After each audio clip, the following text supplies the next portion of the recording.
Baik teman-teman sekalian, jumpa lagi dengan Pak Yul. Kali ini kita masuk kepada video tentang kalor, di mana kalor adalah merupakan bagian daripada energi. Di sini kita akan mempelajari bagaimana suatu benda diberikan kalor, ya, sehingga terjadi perubahan suhu. Ya, begitu juga dengan ketika benda itu diberikan kalor tetapi tidak terjadi perubahan suhu, tetapi yang terjadi adalah perubahan wujud, ya. Nanti kita saksikan video kita kali ini. Ya, jadi kalor itu adalah bentuk energi yang berpindah dari benda yang suhunya tinggi ke benda yang suhunya rendah ketika kedua benda itu bersentuhan, ya. Contohnya misalkan ada air di dalam gelas, kemudian dimasukkan suatu benda yang panas atau sendok yang panas. Kemudian satuan kalor adalah joule, ya. Satuan kalor adalah joule. Sama dengan satuan energi. Konversinya satu, ya, sementara kalau di masyarakat umumnya biasanya kita mengenal satuan kalor yaitu kalori. Nah, ini bisa dikonversikan di mana 1 joule itu sama dengan 0,24 kalori, ya. Maka 1 kalorinya sama dengan 4,2 joule. Nah, jadi jika suatu zat, ya, zat itu menyerap kalor, ya, zat menyerap kalor. Contoh tadi yang air dingin dimasukkan sendok yang panas, atau benda yang panas, maka si air itu menyerap kalor, ya. Sementara si sendok yang panas dia akan melepaskan kalor, maka si air tadi, ya, suhunya akan naik. Jadi benda yang menyerap kalor suhunya akan naik. Nah, sementara benda yang panas tadi dia akan melepaskan kalor, ya, maka suhunya akan turun. Nah, ini digambarkan, ini ada air panas, ada es batu, ya. Kemudian dimasukkan es batunya ke dalam gelas sehingga airnya menjadi hangat, ya. Mana yang menyerap kalor?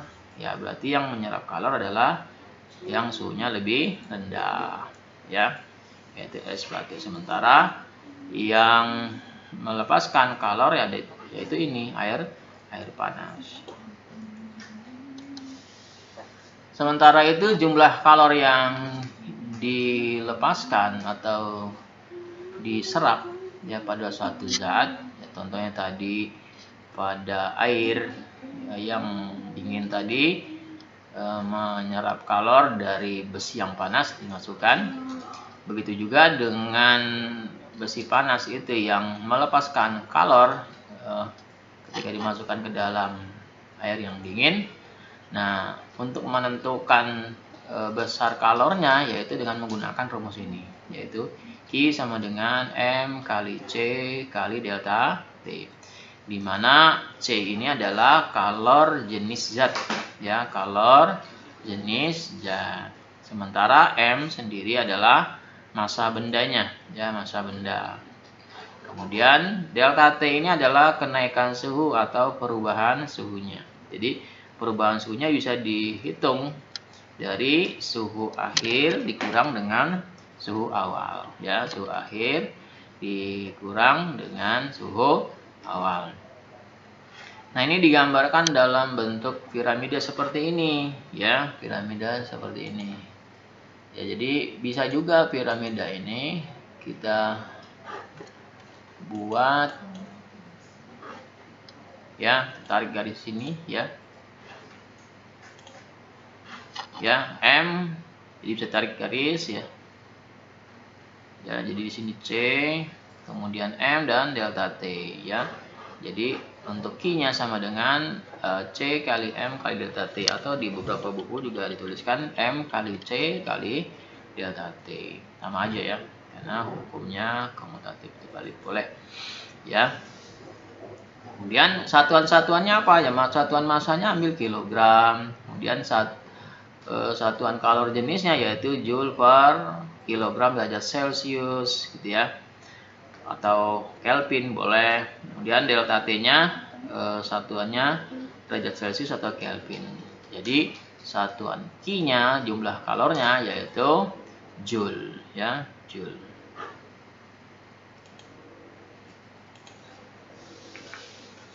Nah, kemudian di sini ada contoh soal nih. Contoh soal yang pertama, ya berapakah kalori yang diperlukan untuk mendidihkan 1 kg air jika suhu awalnya 25 derajat Celcius sampai dengan 100 derajat Celcius dan kalori jenis airnya yaitu 4,2 kali 10 pangkat 3 Joule per kilogram derajat Celcius, atau ini juga sama dengan 4.200 Joule per kilogram derajat Celcius. Diketahui dari soal ini apa aja sih yang diketahui, nanti biar tahu. Setelah kita tulis diketahui poin-poinnya, kemudian yang ditanyakan apa, kemudian nanti kita lihat yang ditanyakan apa, baru kita tulis rumusnya ya. Dari kalimat di sini, berapakah kalori yang diperlukan untuk mendidihkan, berarti yang ditanyakan adalah Q-nya, kalornya ya. Mendidihkan 1 kg air, berarti di sini ada satuan kilogram ya. Satuan kilogram ini satuan dari massa, maka kita tulis massanya, M-nya, massa. Nah, M-nya ini 1 kg. Gitu ya. Kemudian jika suhu awalnya 25 derajat Celcius kemudian dipanaskan sampai dengan 100 derajat Celcius, berarti adalah kenaikan suhu yaitu delta T tadi ya. Delta T-nya berapa nih kenaikannya? 25 sampai dengan 100 ya, 75 ya. Dari mana 75? Dari 100 ya, kita kurang dengan 25 sama dengan 75 ya. Yang kita buat ini satuannya derajat Celcius. Kemudian dan kalor jenis. Nah, kalor jenis ini kita ambil satuannya adalah C gitu ya, C kecil ya. Yaitu 4,2 kali 10 pangkat 3 ya. Nah, ini juga sama dengan 4.200 ya. 4.200. Jadi 4,2 kali 10 pangkat 3 ini sama dengan ini dia ya, 4.200. Ini kita bikin 4.200 ya. Satuannya apa? Oh, ini dia, Joule per kilogram derajat Celcius ya. Kemudian yang ditanyakan apa nih? Ditanya dit, kita singkat dit ya. Kalor ya, di sini ada kata kalor ya. Berarti kita yang ditanyakannya yaitu adalah Q-nya ya. Jawab di sini kita buat, habis ditanyakan kita jawab. Nah, dijawab ini baru kita tulis rumusnya ya. Rumusnya apa Q? Nah, yang tadi itu ya, C kali M kali delta T, atau yang umumnya biasa ditulis adalah M kali C kali delta T ya. Jadi boleh tanda kalinya kita bikin titik aja, boleh ya. Ya, jadi baru kita masukkan angka-angkanya nih. M-nya berapa nih? Nah, ini M-nya 1 ya. Kita kalikan 1 itu dengan C-nya. Nah, ini C-nya 4.200 gitu ya. 4.200. Kemudian kita kalikan lagi dengan delta T-nya. Nah, ini delta T-nya ya 75 ya. Baru kita kalikan berapa nih ya, hasil kalinya ya. Hasil kalinya berapa? 300 ya. 315.000 ya. Ribu. Apa satuannya? Ya, kita lihat di sini. Oh ya, joule ya. Joule. Atau mau kita rubah ke kilojoule bisa ya. Ini kita tinggal hilangin aja nolnya 3. Jadi 315 kilojoule atau kJ, kita singkat dengan kJ gitu ya. Ya, kita masuk sekarang ke kalor jenis. Apa itu kalor jenis? Yaitu banyaknya kalor yang diperlukan untuk menaikkan 1 kg zat sebesar 1 derajat Celcius atau 1 Kelvin. Ya, di sini dibuat persamaannya yaitu C sama dengan Q per M delta T, ya. Nah, sebetulnya ini diambil dari rumus Q sama dengan M kali C kali delta T ya. Jadi Q sama dengan M kali C kali delta T, maka C-nya sama dengan ya yang tadi dibuat di piramida tadi sini kan ya. Ini Q-nya gitu ya. Ini kalau kita mau buat ininya, piramidanya di sini M, ini C-nya gitu ya, ini delta T-nya. Nah, ya, gitu. Jadi kalau misalkan mencari C, maka akan sama dengan Q per M kali delta T ya. Lanjut, kemudian di kalor juga ada namanya kapasitas kalor ya. Apa itu kapasitas kalor? Yaitu kemampuan suatu zat menyerap kalor untuk menaikkan suhunya menjadi 1 derajat Celcius lebih tinggi ya. Jadi kapasitas kalor ini disimbolkan dengan C besar ya, C besar. Ada juga yang menuliskan dalam huruf H besar ya. Jadi boleh C besar atau H besar. Ini bikin C besar ya. Ya, kalau C kecil yaitu kalor jenis. Kalau C besar adalah kapasitas kalor. Ya, persamaannya yaitu Q per delta T ya, Q per delta T. Maka dari sini, dari persamaan C sama dengan Q per delta T, nah bisa dibuat dengan apa namanya? Piramidanya seperti ini. Nah, ini Q-nya. Nah, ini C-nya C besar ya. Bedakan ya, ini C besar adalah kapasitas kalor ya.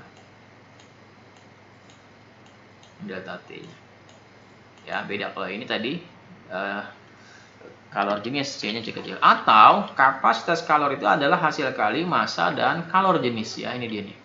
Ya, kapasitas kalor adalah hasil kali massa dikali dengan kalor jenis. Ya, boleh ini juga mau dibikin piramida juga boleh. Nanti biar banyak untuk piramidanya ya. Tapi nanti membedakan nih mana yang C besar, mana yang ini C-nya C besar gitu ya. Ini M ya. Ini C-nya kecil. Nah, kita buat kecil. Nah, seperti itu. Ya, sekarang kita masuk kepada pengaruh kalor terhadap perubahan wujud. Ya, di sini ada apa namanya? Grafik ya. Ini ada gas, ada padat, ada zat cair. Maksudnya apa nih? Ini zat padat, zat gas ya. Kemudian ini zat padat, ini zat cair. Di sini ada tanda panah nih, ya, ada panah dari padat ke gas ya. Kemudian tanda panah juga ada dari gas ke padat. Begitu juga dengan padat ke cair atau padat cair ke gas. Nah, dari kita mulai dari yang sederhana, yang biasa, yaitu dari padat ke cair. Ini kita tanda panah dari padat ke cair ya, artinya gini, perubahan wujud dari zat padat menjadi zat cair, yaitu disebut dengan mencair atau melebur ya. Kalau sebaliknya bagaimana? Kalau dari yang wujudnya cair menjadi wujudnya padat, yaitu membeku. Nah, ini dia. Kemudian kita lihat ya, yang wujudnya cair menjadi gas, menjadi wujudnya gas. Lihat arah panahnya. Nah, ini arah panahnya yaitu menguap. Sedangkan dari yang wujudnya gas menjadi yang wujudnya cair, ini yang disebut dengan mengembun. Nah, yang terakhir yaitu dari yang wujudnya gas menjadi wujud padat, ini yang disebut dengan mengkristal. Dan sementara sebaliknya dari wujud padat menjadi gas, inilah yang disebut dengan menyublim.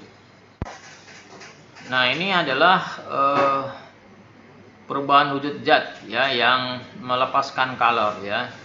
Perubahan wujud zat yang melepaskan kalor, kita lihat di sini ya. Dari yang wujudnya cair ya.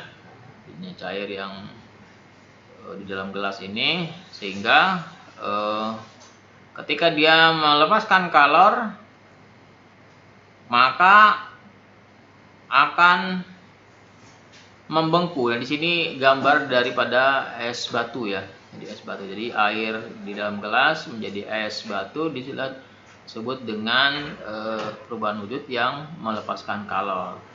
Begitu pula dengan kasus pada mengembun dan mengkristal. Kemudian perubahan wujud zat yang memerlukan kalor ya, di sini salah satu contohnya yaitu mencair ya. Di sini ada atau melebur. Ini ada es batu yang melebur menjadi air es.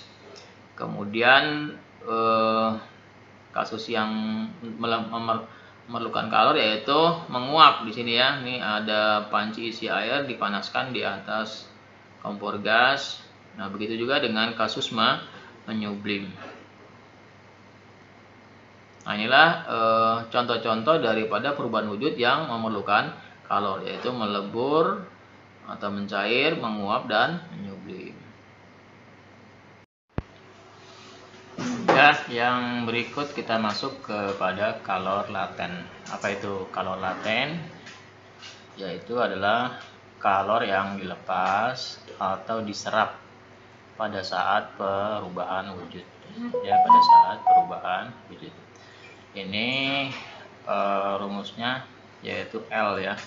Jadi kalor laten itu ada yang disimbolkan dengan L, ada yang disimbolkan dengan U ya. Karena kalor laten itu ada kalor lebur dan kalor uap ya. Jadi kalor leburnya L atau sama dengan kalor beku. Nah, L-nya sama dengan Q dibagi dengan M. Ya, maka karena Q itu sama dengan Joule satuannya, ini satuannya adalah Joule, dibagi dengan M. M ini satuannya atau massa yaitu kilogram ya. Jadi maka satuannya ini dia. Satuan kalor laten adalah Joule per kilogram. Nah, di dalam kalau kita buat rumusan piramidanya seperti ini ya. Ya, jadi ada Q, ada L, ada M, jadi maka Q sama dengan M kali L ya. Jadi yang terdahulu Q itu sama dengan M kali C kali delta T ya. Ya, ada M-nya, ada C, ada delta T. Di sini tidak ada C ya. Kemudian tidak ada delta T. Kenapa tidak ada delta T? Berarti delta T itu adalah perubahan suhu. Maka pada saat kalor dilepaskan atau kalor pada saat perubahan wujud, tidak ada perubahan suhu di sini ya, tidak terjadi perubahan suhu di sini, makanya tidak ada delta T di sini. Nanti kita lanjut pada saat di contoh soal pada grafik. Oke, kita masuk ke slide berikut ya. Nah, yang kedua adalah kalor lebur ya, itu kalor yang diperlukan untuk satu satuan massa zat untuk mencair atau melebur pada titik leburnya ya. Jadi ini hubungannya kepada titik tetap ya, titik tetap ya. Pada konversi termometer itu kan ada titik tetap bawah, ada titik tetap atas ya. Makanya tidak ada perubahan suhu di situ, suhunya tetap ya. Kemudian ada titik lebur, yaitu suhu zat ketika dia melebur ya, titik leburnya ya. Ini titik leburnya. Kemudian kalor beku, yaitu kalor yang diperlukan oleh satu satuan masa zat cair untuk membeku pada titik bekunya ya. Tadi ada titik lebur di sini, sedangkan ini pada titik bekunya ya. Nah, titik bekunya yaitu suhu ya, titik suhunya ketika zat itu membeku. Nah, ini gambarnya di sini bisa dilihat titik-titiknya itu ya. Di sini ada pada skala Celcius kita tahu di sini ada 0 derajat yaitu titik tetap bawahnya ya. Jadi dari A dari B ke C ya, dari B ke C di sini tidak terjadi perubahan suhu. Nah, disinilah terjadinya perubahan wujud ya. Nah, ketika pada pada saat es batu itu melebur. Nah, di sini misalkan titik B ini adalah titik pada saat es batu yang suhunya 0 derajat Celcius. Sedangkan di titik C ini adalah titik di mana air es ya, air es yang suhunya 0 derajat Celcius tapi wujudnya sudah cair. Jadi ini wujudnya padat ya. Perlu diketahui. Di sini posisi titik B ini wujudnya padat, sedangkan pada titik C ini wujudnya sudah cair ya. Nah, antara B dengan C di sinilah terjadinya proses peleburan. Makanya di sini ada titik leburnya. Nah, titik leburnya pada saat berapa? Ya, ini pada saat 0 derajat Celcius. Kemudian kita masuk ke kalor uap ya, kalor uap. Ya, kalor uap itu disimbolkan dengan huruf U ya, disimbolkan dengan huruf U ya. Nah, ini dia huruf U ini. Atau kalor embun ya. Jadi kalor uap itu berarti kalau dia menguap dari cair ke gas ya. Sedangkan embun itu kebalikan ya. Jadi seperti dari gas menjadi cair. Ya, disimbolkan dengan O, rumusnya sama yaitu Q dibagi dengan M ya. Jadi makanya satuannya juga Joule per kilogram. Jadi Q sama dengan M kali U ya. Nah, kalor uap sendiri adalah kalor yang diperlukan satu satuan massa zat cair untuk menguap. Dan ini katanya kata menguap pada titik didihnya. Nah, sedangkan titik didihnya itu adalah titik suhu zat ketika dia mendidih ya. Jadi dari cair menjadi gas itu ada titik ya, di mana titik itu tidak naik tidak turun ya, makanya disebut titik tetap atas pada kalau termometer Celcius itu yaitu 100 ya, 100 derajat Celcius ya. Sementara kalor embun sendiri ya, kalor embun sendiri itu kalor yang diperlukan untuk satu satuan massa untuk mengembun dari titik embunnya. Nah, nilainya ini sama ya, titik embunnya juga sama untuk air pada skala Celcius yaitu 100 derajat Celcius ya. Titik embunnya itu satu titik zat ketika dia mengembun. Nah, kita lihat ini grafiknya. Nah, grafiknya yang mana nih? Nah, grafiknya ini bisa kita lihat ya. Nah, ini adanya pada titik D ke titik E ya, titik D ke titik E. Nah, tadi sampai di titik C ini adalah wujudnya cair ya. Tadi kan maksud ini adalah wujudnya sudah cair. Sedangkan ini tadi padat ya, padat es batu gitu ya. Nah, kemudian dari 0 derajat Celcius sampai dengan 100 derajat Celcius ini wujudnya masih cair, wujudnya cair ya. Nah, ketika dia diberikan kalor terus tetap suhunya naik nih. Ya, maka kita gunakan Q-nya yaitu M kali C kali delta T. Nah, sementara pada titik D ini titik di mana dia mulai mendidih ya, tapi dia masih wujudnya cair ya. Jadi ini masih wujudnya cair. Nah, kemudian ketika diberikan kalor terus ya, hanya proses mendidih atau proses menguap. Yang pada titiknya di mana nanti? Nah, sampai pada titik E di sini. Nah, ini sudah wujudnya adalah gas ya. Wujudnya adalah gas. Nah, besarnya Q yang diberikannya itu ya itu tadi Q sama dengan ya, tadi Q sama dengan M dikali dengan U. Nah, kalor uapnya itu nanti ada di dalam tabel, masing-masing zat beda-beda gitu ya. Ya, jadi tetap dia diberikan kalor. Nah, kita lihat di sini. Nah, jadi berapa besarnya kalor yang diberikan? Ya, besarnya kalor yang diberikan ya dari posisi titik A. Tadi kan di sini titik A ya. Ada titik A, kemudian di sini ada titik B. Ini ada titik C. Kemudian tadi ini titik D. Ini adalah E gitu ya. Ya. Masing-masing memiliki penghitungan Q yang berbeda-beda. Ya, penghitungan Q yang berbeda-beda. Nah, di sini antara dari A ke B ini ada terjadi perubahan suhu ya, dari min ataupun di bawah 0 sampai ke 0 ini ada perubahan suhu. Nah, nilai Q-nya yaitu pakai rumus yang M kali C kali delta T. Ya, sementara pada saat antara B ke C di sini ya, ke C ya, ke C di sini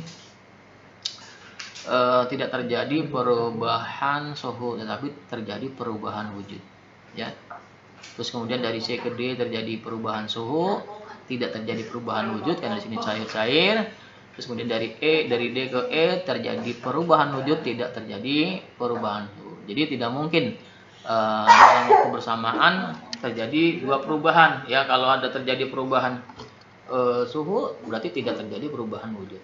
Sebaliknya, ketika terjadi perubahan wujud, tidak terjadi perubahan suhu. Nah, besar Q-nya nanti tinggal dijumlahkan aja nih. Ini ada Q1. Nih, ini Q1, Q-nya M kali C kali D, cari, hitung. Kemudian Q2. Nah, ini Q2-nya ya. Nanti masukkan di sini nilainya berapa ya. Menggunakan rumus M kali L ya, M kali L. Kemudian Q3, ini Q3 ya, karena dia terjadi perubahan suhu ada delta T-nya. Nah, coba lihat ini ada delta T ya. M kali C kali delta T, nanti hitung di sini nilai C-nya. Kemudian dari D ke E ya, terjadi perubahan wujud, ada Q4 di sini ya. Q4 di sini ya, rumusnya M kali U. Nah, ini dia, kita masukin di sini angka jumlahnya. Terus sampai pada Q5 ketika dia mulai sudah mulai menguap seluruhnya gitu ya. Nanti tinggal jumlahkan berapa besar kalor yang diberikan dari es ya, yang suhunya di bawah 0 sampai menjadi uap air ya, yang suhunya di atas 100 derajat Celcius, yaitu tinggal dijumlahkan Q1 tambah Q2 tambah Q3 tambah Q4 dan ini Q5 ya. Nah, ini Q5 ya. Jadi penguapan itu dapat dipercepat ya dengan beberapa cara ya. Ini sini ada gambar ya, gambar pakaian yang dijemur ya. Jadi cara penguapan yang pertama yaitu pemanasan atau menaikkan suhu ya. Jadi jangan pakaiannya dijemur di dalam rumah, dijemur di luar yang ada matahari teriknya, jadi pemanasan. Jadi contoh menjemur pakaian di matahari. Kemudian yang kedua yaitu memperluas permukaan zat cairnya. Nah, ini contohnya nih, misalkan kamu minum kopi panas gitu ya, bagaimana caranya supaya cepat dingin gitu ya. Nah, makanya dituangkan di tempat yang daerahnya lebih luas ya, daerahnya lebih luas nih. Seperti ini adalah cawan ya, atau mangkok boleh. Atau pakaian dijemur dengan cara direntangkan. Nah, ini dia, diluaskan ya, jadi perluas permukaannya gitu ya. Kemudian yang ketiga yaitu dengan cara mengalirkan udara di atas permukaan zat cair atau mengurangi tekanan udara pada permukaan zat cair. Nah, ini pada gambar dilihat nih ya, seorang meniup kopi panasnya di atas permukaan kopinya. Kemudian mendidih ya. Apa itu mendidih? Zat cair dikatakan mendidih jika gelembung-gelembung uapnya terjadi di seluruh zat cair ya, dan dapat meninggalkan zat cair. Titik didih dipengaruhi oleh tekanan udara ya di atas permukaan zat cair dan jenis zat. Ini gambarnya ya, ini pada saat dia mendidih, sedangkan ini adalah air pada saat dia menguap. Demikianlah video materi color kali ini. Terima kasih sudah menonton video ini. Sampai jumpa pada video selanjutnya.